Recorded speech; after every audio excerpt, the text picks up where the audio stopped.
Olá, seja bem-vindo. Somos a Igreja Verbo da Vida de Campo Grande, no Rio de Janeiro. E você ouvirá agora uma mensagem da Palavra de Deus. Desde que ela transforme a sua vida.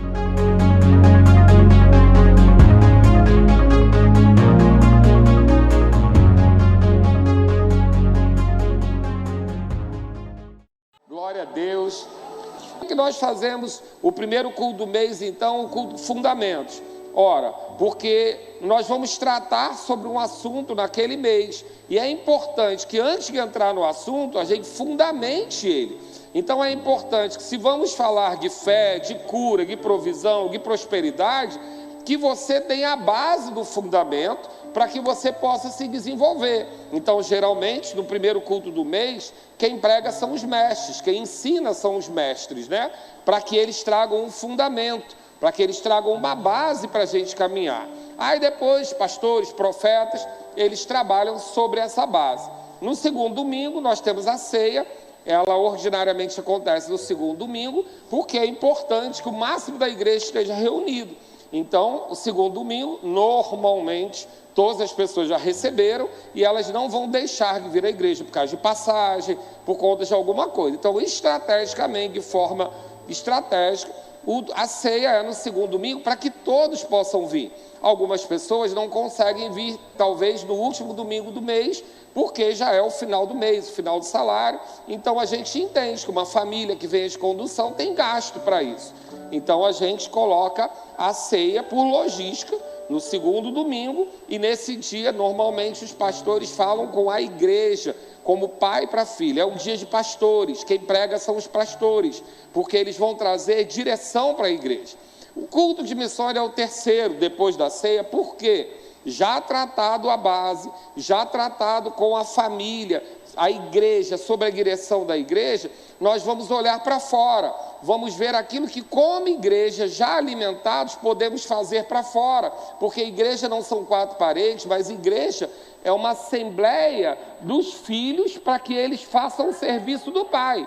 Amém? Então, culto de missões, normalmente é um culto onde a igreja recebe uma direção para fora. Vamos alcançar os povos, as nações. Amém? E o último domingo, a gente celebra com a nossa família, celebra em família, apresenta os bebês, etc., porque é uma grande celebração de encerramento do mês. Então, entendido o porquê que você tem as datas, a gente pensa dessa maneira, porque a gente quer atender melhor você. Um pai e uma mãe numa casa, eles planejam o alimento dos seus filhos. Então, você não come macarrão toda semana, você tem um dia que você tem que comer verdura, legumes, você vai ter uma alimentação balanceada, e é isso que é preparado para você nessa igreja. Amém? Então, nesse dia de missões, é um dia que nós pensamos naquilo que a igreja pode oferecer. O que a igreja, o que nós como igreja, filhos abastecidos, podemos fazer nos negócios do nosso pai? Você hoje trabalha para o seu pai tem os desejos dele, ele tem as ambições dele, e nós servimos a ele. Então, o culto de missões é um culto onde nós nos voltamos a entender que existem pessoas lá fora que precisam daquilo que nós temos e estamos de barriguinha cheia. Amém? Então é mais ou menos o dia onde a gente conversa um pouco sobre o que podemos alcançar. E eu gosto de pensar que é muito importante, né, nesse tempo que a gente está vivendo, que a gente tome algumas vacinas, alguns cuidados.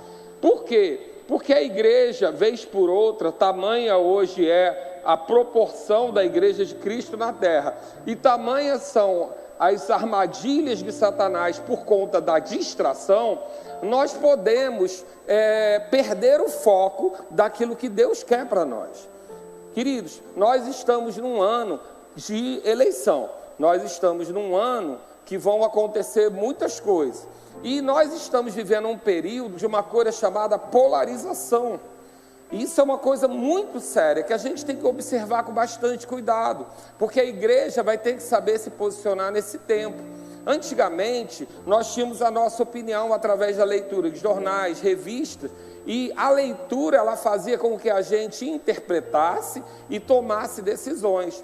Hoje nós temos uma coisa um pouco diferente, porque as redes sociais elas mastigam para nós e já entregam aquele produto já ruminado.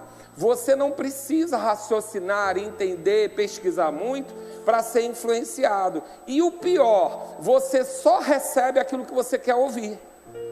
Isso é o mais preocupante de tudo, porque por conta do algoritmo, ele vai separar o que você quer ouvir.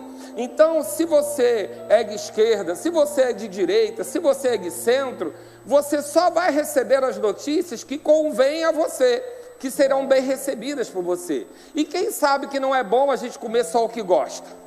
Quem sabe que não é bom a gente só conhecer o nosso lado da história? Quem sabe que não é bom a gente ter que escolher um partido? O partido que eu digo não é político, é tomar partido, fazer partidarismo. Então a gente está vivendo um momento muito delicado para fazer missões. Porque antigamente você ia para a rua e você ia sofrer uma perseguição porque você era cristão. E está tudo bem, porque a perseguição cristã é bíblica. Mas hoje, dentro do universo cristão, você sofre perseguição por causa do seu partido político. Você sofre perseguição por causa da música que você ouve. Você hoje não tem direito a ter escolhas suas, independente de você servir a Cristo. E isso é muito perigoso, porque não existem só dois lados de nenhuma história. Nenhuma história tem dois lados apenas. Toda história tem o meu lado, o seu lado, mas tem um lado que só Deus vê. E é muito importante a gente guardar a nossa vida em equilíbrio. Nós começamos o ano já com algumas polêmicas que não levam a nada, não são fundamentadas, não sabe por onde veio. Eu tenho muito cuidado até de citá-las, porque vai parecer que eu tenho algum partido. Eu não tenho. Eu não tenho partidarismo nas opiniões, mas eu fico assustado como agora tudo é motivo para dividir.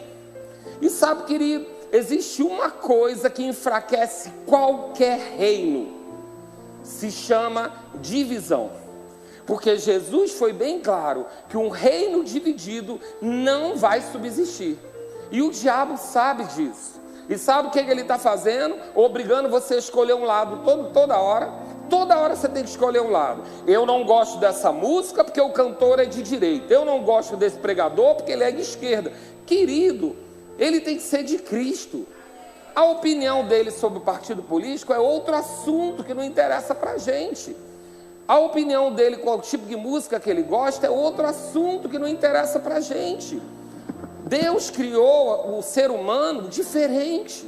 Deus criou o ser humano na sua multiforme sabedoria. E sabe o que a igreja está fazendo? A igreja está entregando a Satanás tudo que Deus deu para a gente de símbolo.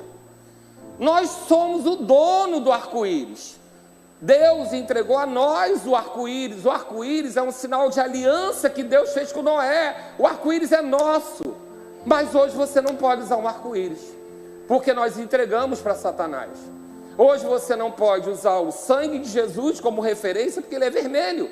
Não pode vestir a blusa do Brasil, porque ela é de direita. Querido, a blusa do Brasil é da sua nação. O sangue de Jesus é vermelho. Vermelho é o sangue de Jesus, ele representa a nossa Páscoa. Então, nós estamos abrindo mão daquilo que Deus nos deu, porque o diabo está tomando da gente que a gente está entregando. E eu fico muito assustado com isso, porque até quando nossos símbolos, naquilo que nós cremos, os nossos conceitos, os nossos valores vão ser negociados? Não, querido. Aquilo que é nosso, porque ainda que fosse do diabo, depois de consagrado é seu. Amém? A Bíblia deixa bem claro, ainda que a comida seja consagrada, se você der graça, ela é sua. Mas nós estamos entregando as faculdades, nós estamos entregando as artes, nós estamos entregando as músicas, porque nada pode fazer, nada presta, nada é bom. Nós estamos entregando as faculdades humanas, esquecendo que quem faz publicidade define tudo que você vai comer, vestir e resolver. Mas nós estamos entregando, porque nós não queremos os nossos filhos na faculdade, porque a faculdade é do diabo. Desde quando o diabo tem faculdade? Aí o teatro é do diabo, o cinema é do diabo, mas ele entra na nossa casa e coordena a mentalidade dos nossos filhos. Como vamos fazer missões se estamos nos isolando? Como vamos alcançar o perdido se não podemos falar dele? Então é muito importante a gente entender que se a gente não se alertar e continuar entregando todo o poder a Satanás, os nossos filhos vão ser criados por ele. Porque você vem na igreja quinta e domingo, e seu filho assiste a Netflix todo dia. E quem faz lá a Netflix são as pessoas que se formaram em cinema, nas faculdades que você não deixou o seu filho ir. Eles vão assistir comerciais de publicitários, formados nas faculdades que você não deixou seu filho ir. Então, que missões nós vamos fazer se nós estamos retendo nossos filhos de terem conhecimento do mundo? Como eles vão poder ir para o mundo se eles não podem conhecer o mundo, porque senão eles vão deixar de ser crentes? Então eu quero convidar você a pensar que ninguém vai fazer missões dentro de igreja, falando evangelês, porque só quem entende o que a gente fala é a gente. Ou você acha que o povo sabe o que nós falamos? Não. Foguinho que você bota lá pro culto, que é afogueado, para o mundo tem teor sexual. Aquele foguinho que você bota lá todo culto, opa, que culto bom, aí bota foguinho, para eles tem outro significado. Mas nós não sabemos como eles falam, porque a gente está trancado dentro da igreja, com medo dos nossos filhos se perderem. Queridos, meus filhos foram para a faculdade pública, e deixa eu dizer uma coisa, eles não foram lá se perder não, eles foram lá conhecer o mundo que eles vão ganhar. Tive desafios? Tive. Mas tive também nas escolas particulares de Campo Grande, onde rolava bissexualidade, droga, tudo na nossa cara. Sempre teve. Eu estudei no colégio mais tradicional de Campo Grande, mais tradicional de todos, rigoroso. E as pessoas trocavam cocaína dentro da sala, em saquinho, passa aí pro coleguinha.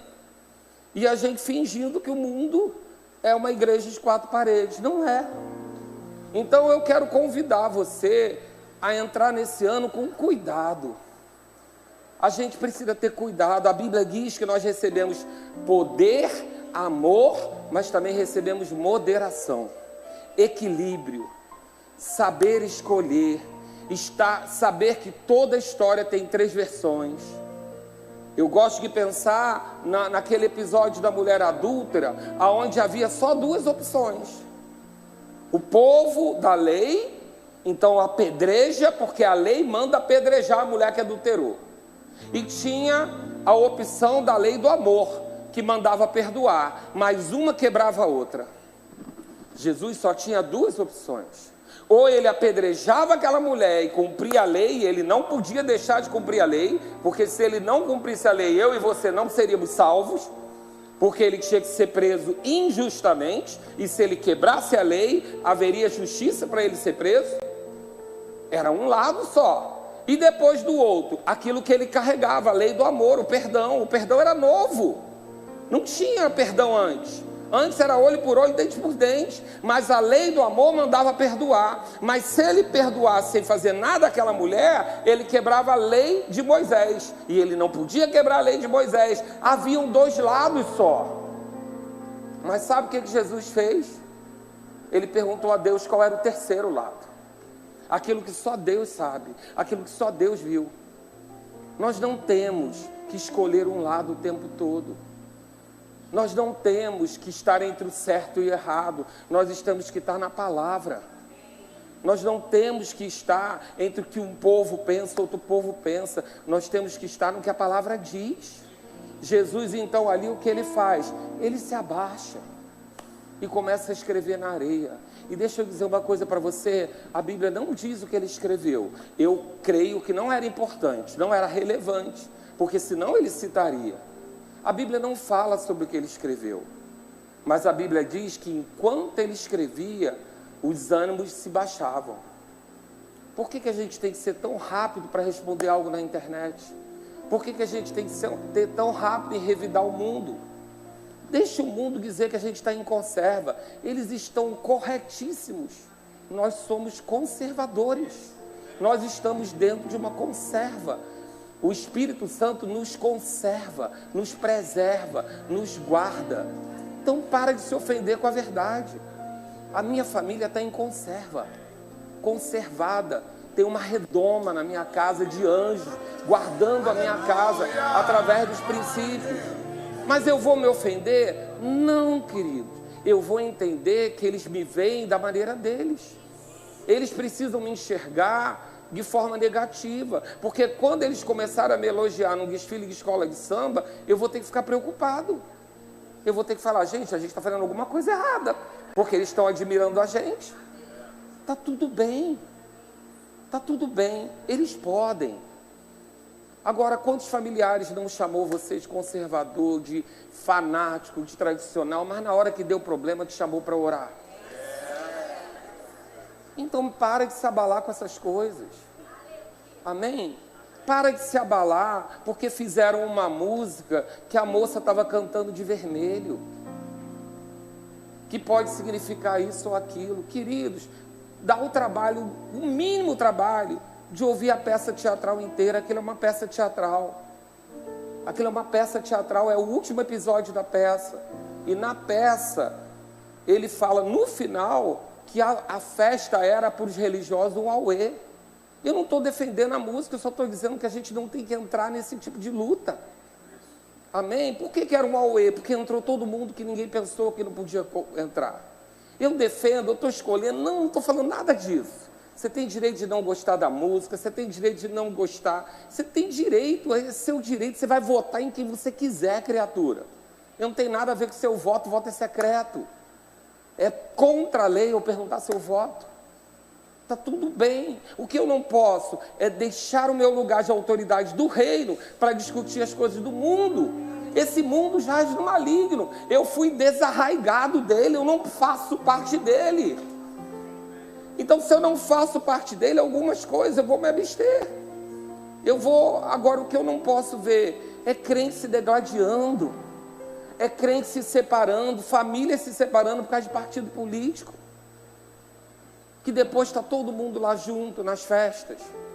Então, o que eu quero convidar você, nós não vamos fazer missões se a gente perceber, deixar roubarem a nossa identidade. Nós somos o povo de Cristo. Nós somos o sal dessa terra. Eles estão nos chamando de conservadores, por quê? Porque nós somos. Nós conservamos essa terra até Jesus voltar.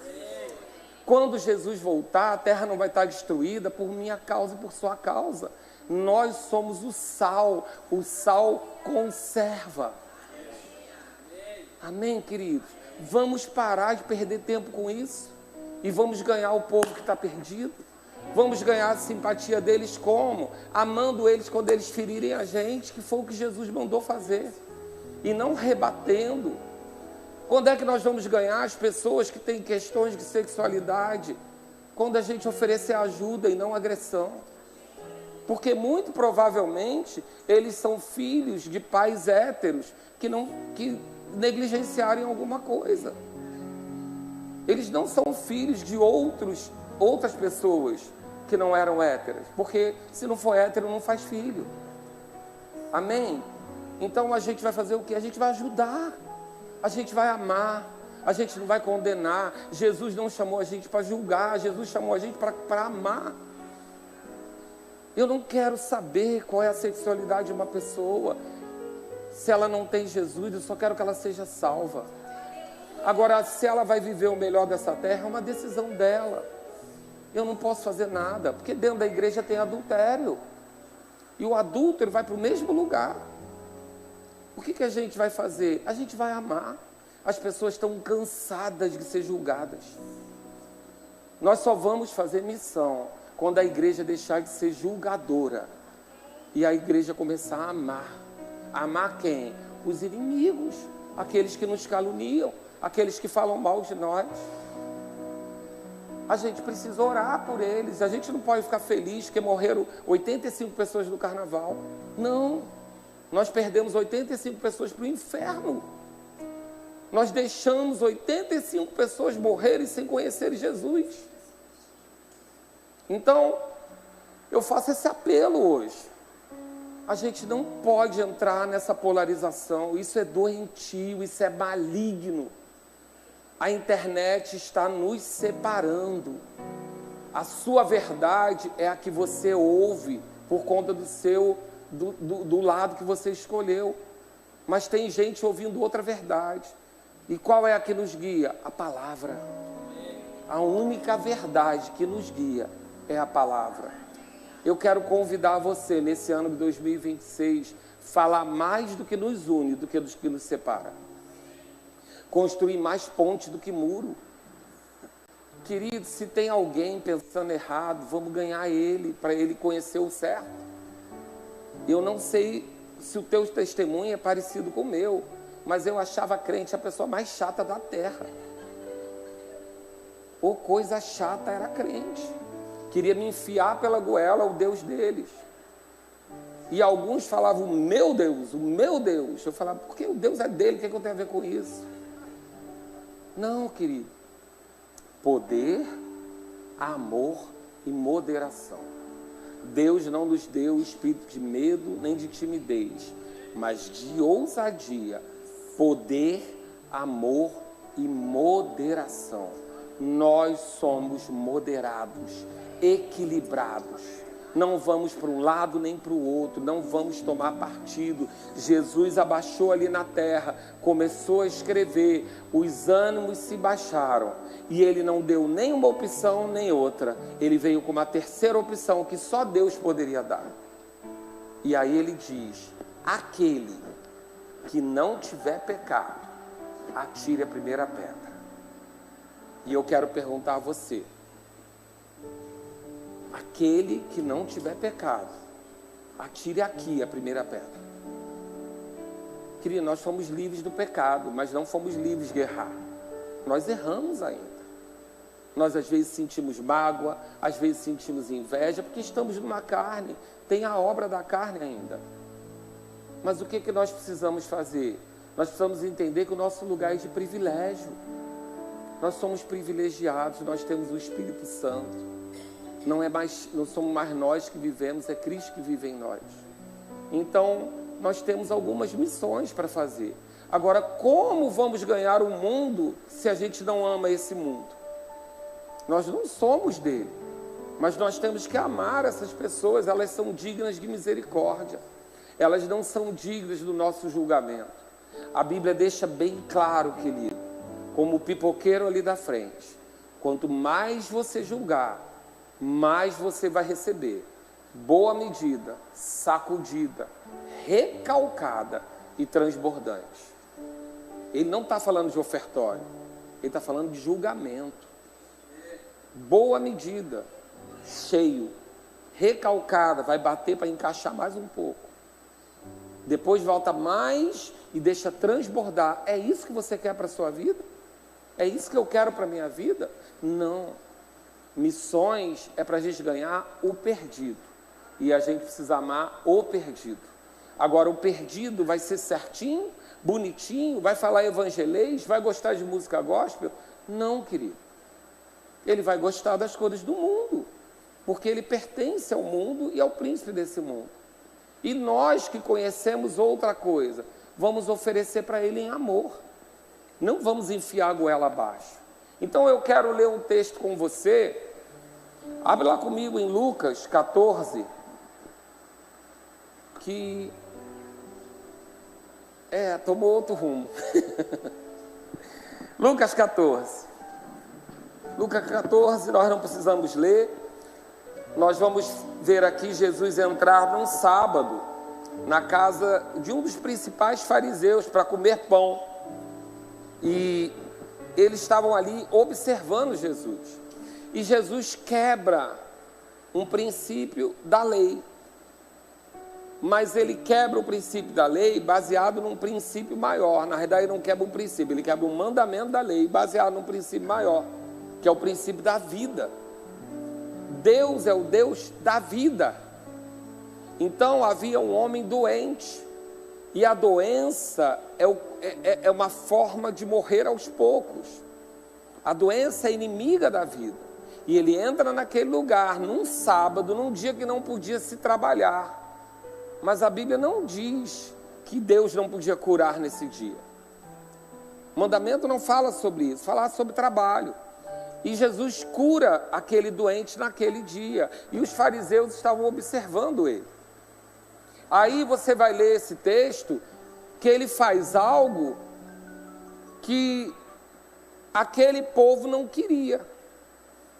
Aquele povo preferia que aquele homem continuasse doente a quebrar um mandamento religioso. E eu fico nos perguntando, será que a gente não está repetindo isso? A gente está tão preocupado em não quebrar um mandamento religioso que está preferindo que as pessoas morram e vão para o inferno? Que as pessoas permaneçam doentes? Não, querido. O princípio da vida é maior do que qualquer outro. Deus ama a vida. Talvez em algum momento você tenha que quebrar um mandamento para salvar alguém. Talvez você tenha que quebrar um ritual para salvar alguém. Porque o princípio da vida, ele vai ser sempre acima de qualquer outro. Eu não estou dizendo você desobedecer a Deus, amém? Eu só estou dizendo que às vezes a gente está tão preocupado que tudo seja perfeito na igreja, que a gente pode deixar alguém morrer ali fora de necessidade, para não atrapalhar a perfeição da nossa casa. Não, querido. Tem dia que a gente vai ter que preferir sujar o terreno, sujar a casa, que a manjedoura esteja suja, do que ela esteja vazia. Então, ali ele está falando sobre o princípio da vida. Jesus faz algo que teoricamente não poderia fazer. Mas e pergunta para eles, seria lícito esse homem continuar com essa doença? Eles não souberam responder. Mas logo depois, Jesus percebe uma outra coisa que eu quero fazer você refletir. Ele percebe que aquelas pessoas estavam procurando os melhores lugares. Eles queriam estar em lugares de destaque. E Jesus ensina para eles que não é assim no reino de Deus. No reino de Deus, quando você chega num lugar, você senta nos fundos. Para que, se porventura for necessário o seu lugar de destaque, alguém te chame. Porque o lugar de destaque, ele só pode existir se for para servir o povo. Não adianta você ter um lugar de destaque que não serve ninguém. Não, querido, Deus vai te fazer grande para você alcançar mais pessoas. E aí ele diz, não senta na frente, porque corre o risco de alguém te chamar e dizer, olha, você está ocupando o lugar de alguém mais relevante. Então ali ele está mostrando pessoas que estão preocupadas com a posição. E ele não está feliz com isso, ele está repreendendo. Então a gente precisa ter cuidado se a gente não está buscando essa posição de perfeição, essa posição de plano ideal, de uma igreja linda, cheirosa, perfumada, organizada, e está abrindo mão de cumprir com ela o propósito. É como se você pedisse a Deus um carro, Deus dá o carro a você, mas você não dá carona ao irmãozinho, porque ele mora numa rua de barro. E vai sujar o seu carro. Mas não foi Deus que deu o carro? Não foi Deus que nos deu a igreja para a gente se fortalecer e ganhar o perdido? A gente tem que amar o perdido. E se o perdido nos ofender, a gente vai ter mais misericórdia ainda. Porque ele não sabe o que diz. Ele não conhece a verdade, porque o que liberta é a verdade. E aí, onde a gente quer entrar, depois de Jesus perceber isso, ele fala dos próprios convidados. E ele vai falar sobre uma parábola que fala sobre uma grande festa, uma grande ceia.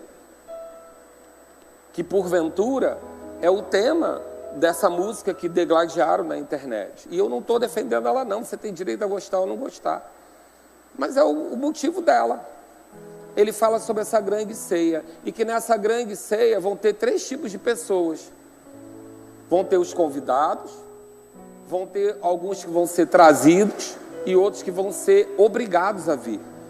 Abre comigo para você ler isso, para entender se a gente não tem que ficar um pouquinho mais atento. Ele diz assim, e eu gostaria muito que você não saísse daqui pensando que eu estou pregando sobre uma música, amém? Eu não estou. Eu estou inspirado porque eu estou vendo o crente se degladiando em internet. Porque eu cheguei a ver um rapaz que estava reclamando porque ele dizia que a música estava dizendo que todo mundo ia para o céu, e não era verdade, que só os escolhidos iam. Queridos, eu não sei por que eu fui escolhido. Eu não merecia, eu não fiz nada por merecer. Eu não era da primeira linha, eu tinha meus problemas e eram sérios. E eu creio que a maioria de vocês também tinham coisas suficientes para ser barrado na festa. Mas Deus quis fazer uma festa e quis chamar todo mundo para ser filho. Preto, branco, pobre, rico, africano, europeu, asiático. Deus não está escolhendo o povo correto. Deus não está escolhendo o melhor povo. Não, Deus quer todos. E Ele depende de nós para que todos sejam alcançados. Agora, não adianta você querer chegar na África e achar os hábitos daqui. Não vai achar. Lá vai ter tambor no culto. E eles vão dançar. E eu vou dizer, eles dançam muito, mas eles não sensualizam. É impressionante. Não tem sensualidade, não. Mas eles dançam, vão até o chão, fazem um monte de passo doido, batem o tambor, misturam com a língua africana, que na nossa cabeça é estranho, porque a gente só conhece a língua africana associado às religiões que não concordam com a gente. Mas lá é a cultura deles, é a natureza deles. Vai chegar lá no Japão, vai ser diferente, vai ter que sentar no chão, eles têm uma outra cultura. Na Europa vai ter uma cultura. E Deus não vai mudar a cultura do povo. Deus não vai mudar a personalidade do povo. Ele que criou cada um diferente. Ele não vai mudar a palavra, mas a palavra vai se adequar à cultura. Vai ser necessário. Tem coisas que são inerentes, porque algo que não é puro para mim pode ser puro para você. Você quer ver uma coisa? Eu dou aula de família cristã, e uma das coisas que eu falo das impurezas sexuais é que elas são diferentes para um e para outro. Porque alguém que participou do mundo, que tocou em prostituição, pornografia, ele entende as coisas diferentes de alguém que nasceu num lar cristão e nunca viu nada disso. Então, alguém que veio do mundo, pode ser que alguma prática sexual remeta ele a um lugar de impureza, enquanto aquele que é puro não vai remeter, porque para ele é puro. O índio andava nu porque ele era puro. Ele não sabia que tinha problema andar nu. Mas para nós não é assim, porque a impureza já entrou. Você entende isso? Que as coisas são diferentes dependendo da criação que você teve? Dependendo da cultura que você teve, daquilo que você recebeu? Você pode ter recebido uma coisa apresentada como amor, que para mim pode ser violência. Então, as culturas, elas vão mexer um pouco nas coisas. E o que a gente vai fazer? A gente vai adequar. Queridos, eu dou aula de família cristã na África. Sabe como é que acontece na África? Na África acontece o seguinte, eles têm lá uma cerimônia que eles pensam que é casamento, mas não tem direito civil. É só uma cerimônia que pede a mão da noiva. E eles fazem uma grande festa. Mas depois, se o noivo morrer, ela não tem direito a nada. A família do noivo vai lá, pega tudo que tem direito e ela fica à mercê com os filhos.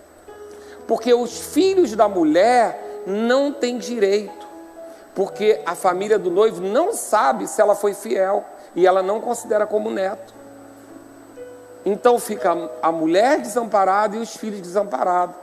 A família a única família que aceita os netos é a da mulher, porque saiu dela, é inegável que é neto. E eu tenho que dar aula lá sobre casamento. E o que eu tenho que dizer para eles? Eu não vou falar da cultura brasileira, nem da africana. Eu vou falar da palavra. A palavra diz que precisa cumprir a lei dos homens. Mas pastor, então o que nós fazemos não é casamento? Eu não sei. Tem direito civil? Não. Então não é aliança. Se não é aliança, Deus não está nisso. É como eu saio lá pela tangente. Eu não posso desrespeitar a cultura deles. São 7 dias de casamento. Geladeira não é pela lista, não. Eles entram com a geladeira na festa. Um carrega fogão, o outro carrega geladeira. Leva tudo na mão. Vendem o que tem e o que não tem para fazer aquela festa. Eu vou julgar, é a cultura deles. Agora, o que eu posso dizer? A palavra diz que a aliança preserva direitos. Essa festa de vocês garante a preservação da família? Não garante. Então não é aliança. Eu não posso dizer que não é casamento. Eu digo, não é aliança. Se não é aliança, Deus não está envolvido. Vai lá no cartório e conserta isso. Eles me odeiam nos primeiros dias, no último dia eu saio lá lotado de presentes. Porque o que é verdade é a palavra. Se eu chegar lá com a minha cultura e agredir a deles, eles vão fechar a porta. No primeiro dia eu tenho medo de sair da aula, porque a cara deles é horrível para mim. Mas eles vão, eu falo da palavra e eu demonstro tanto amor por eles, eu amo tanto aquele povo, que quando eu saio de lá eu tenho que comprar outra mala para trazer presente. Isso é missões, querido. É respeitar o outro no lugar que ele está, alcançar ele no lugar que ele está. E aí, para dizer que eu preguei, que eu já não sei para onde eu fui, mas eu sei que você precisava ouvir isso. Ele vai dizer assim, olha, ele porém respondeu, certo homem deu uma grande ceia e convidou muitos. À hora da ceia, enviou o seu servo para avisar os convidados, vinde, porque tudo está preparado. Não obstante, todos a uma começaram a escusar-se. Disse o primeiro, comprei um campo e preciso ir vê-lo, rogo que me tenhas escusado. Outro disse, comprei 5 juntas de boi e vou experimentá-las, rogo que me tenha por escusado. O outro disse, casei-me, por isso não posso ir. Voltando o servo, tudo contou ao seu senhor. Então, irado, o dono da casa disse ao servo, deixa eu explicar uma coisa, os convidados eram aqueles que tinham direito, eram aqueles que tinham ligação com ele, e eles não valorizaram o convite, porque eles estavam cuidando de si. Um porque casou, outro porque comprou um carro, outro porque tinha um trabalho para fazer. Mas afinal de contas, quando você veio para Jesus, você não pediu essas coisas? E essas coisas eram para separar você dele? Mas às vezes a gente está com a barriga tão cheia que a gente está pisando no favo de mel. Vou na igreja hoje não, tenho que cuidar do meu carro, tenho que cuidar da minha família, porque a gente está com a barriga cheia. Mas esse homem lembra que tem gente com fome.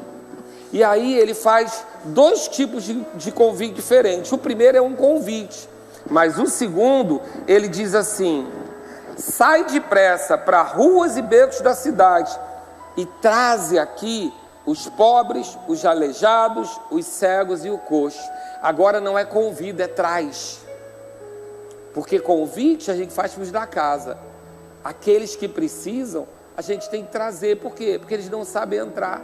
Eles não sabem como se veste. Eles não sabem como se comporta. Eles não sabem que podem entrar. Então o convite do Senhor aqui não é agora convida. Convida é para os da casa. Agora é traz. Pega pela mão e vem junto. Será que a gente como igreja está pegando pela mão e vindo junto? Será que a gente está indo até lá onde eles estão, descendo no nível deles e trazendo junto? Ou a gente está só dando um convite para se livrar, para a nossa consciência ficar livre? Ele está dizendo aqui, olha, os da casa não querem, estão de barriga cheia. Vai buscar os que precisam, traz eles para mim. Agora não é convida, é traga. E ele então vai trazer esses convidados. E aí lhe disse o servo, está feito como mandaste, mas ainda tem lugar. Ainda tem lugar. Olha aí a sua volta. Ainda tem lugar. Sabe que ainda vai ter lugar para gente com problema? Sabe que ainda vai ter lugar para gente que a gente já desistiu? Sabe que a gente vai ter lugar para gente que a gente não gosta? Porque tem uma música, eu acho que é Salomão do Reggae, se eu não me engano, que ele fala que Deus gosta de quem a gente não gosta. E é verdade. Tem muita gente que a gente não gosta, mas que precisava estar aqui. Precisava dessa palavra, precisava do amor, precisava da unção.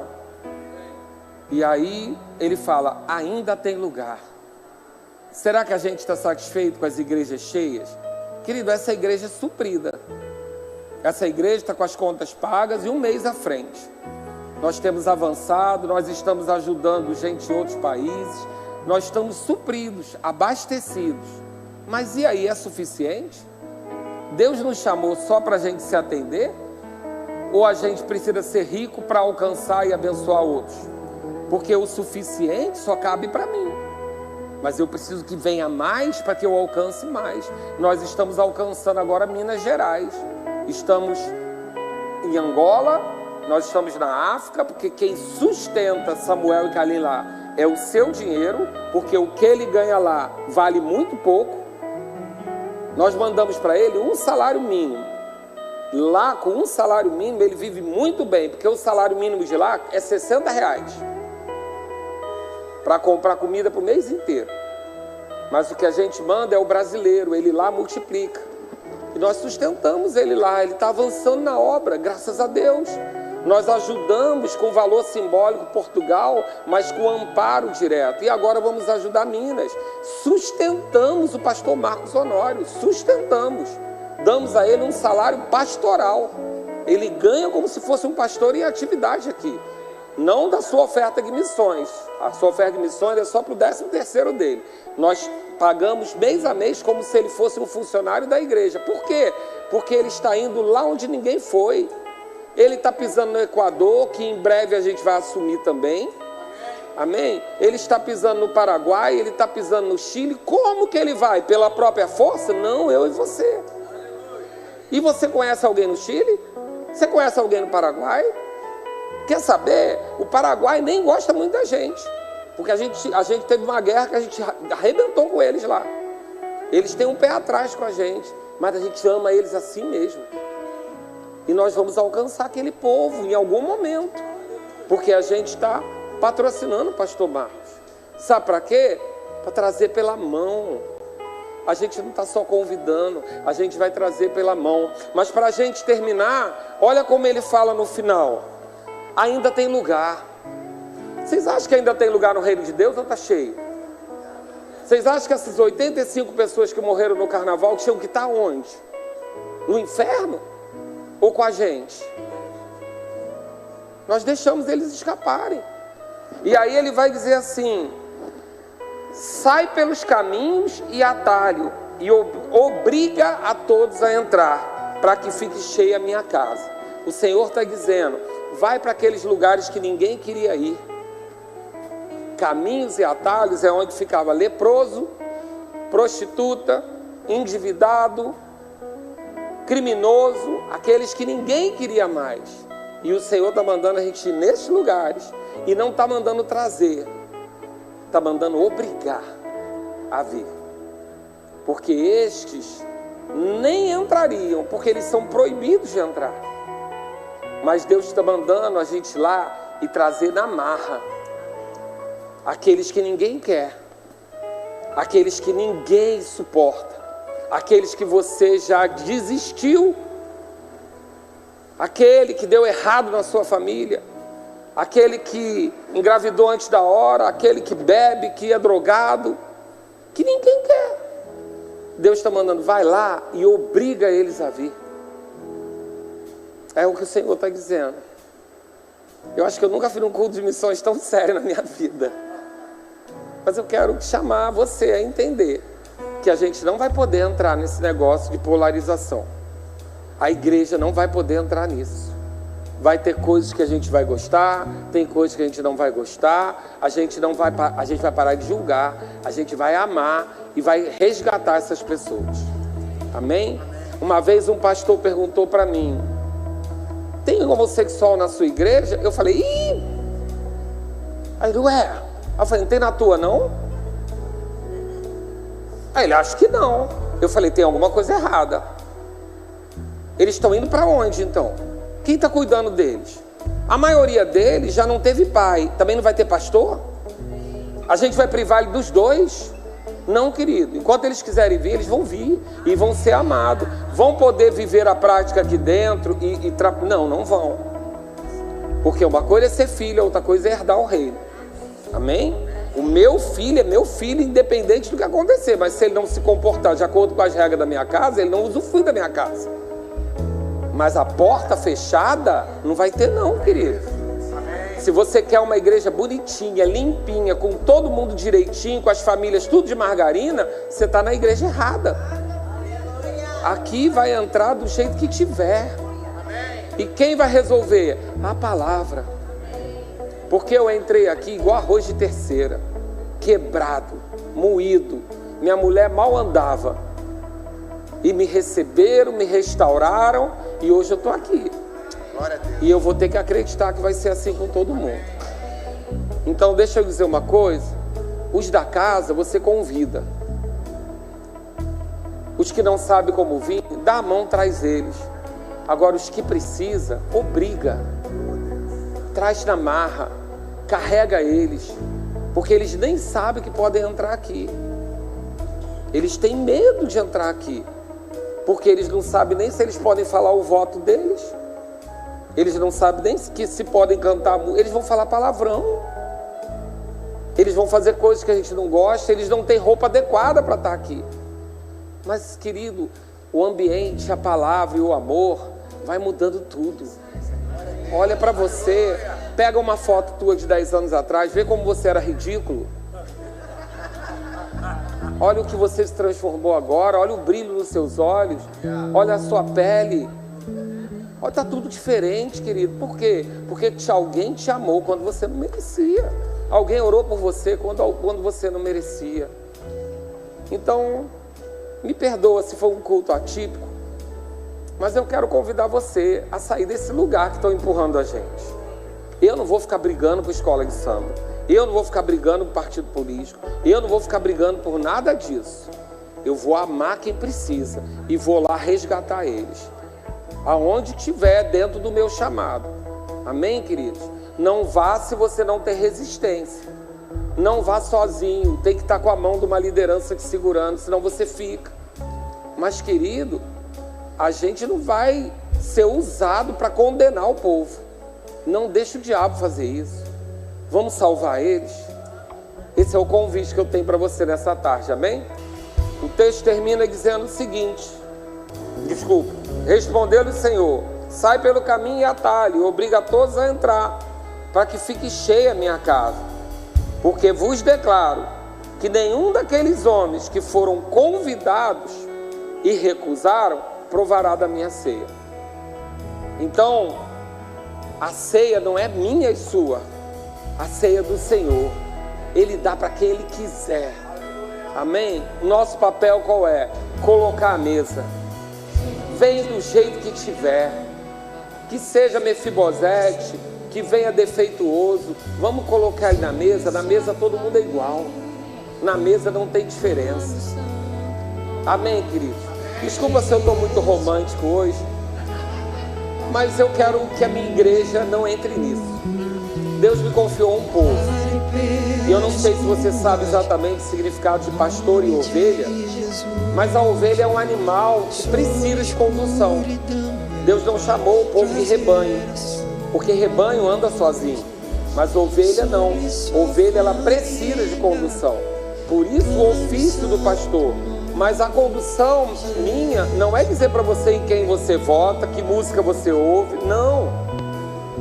É mostrar o caminho. Olha, ali tem pasto verdejante, ali tem água tranquila.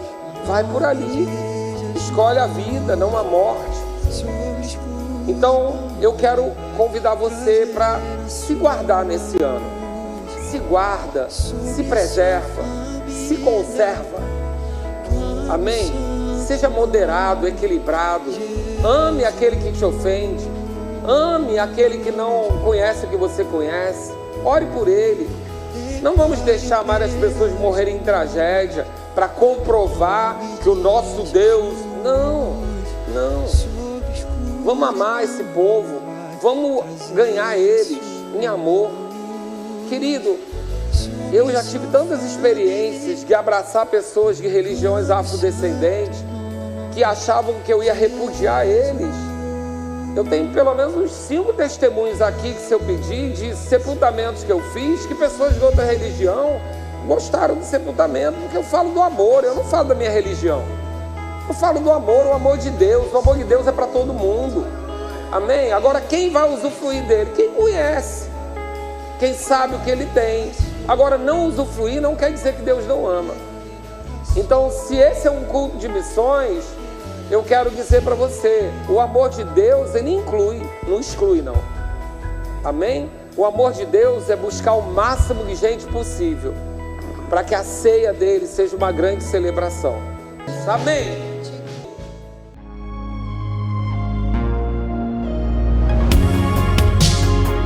Ouça outras ministrações em nosso site verbodavida.com/Campo Grande RJ. Nos acompanhe também em nossas redes sociais, Facebook, Instagram e YouTube. Seja abençoado na prática dessa palavra.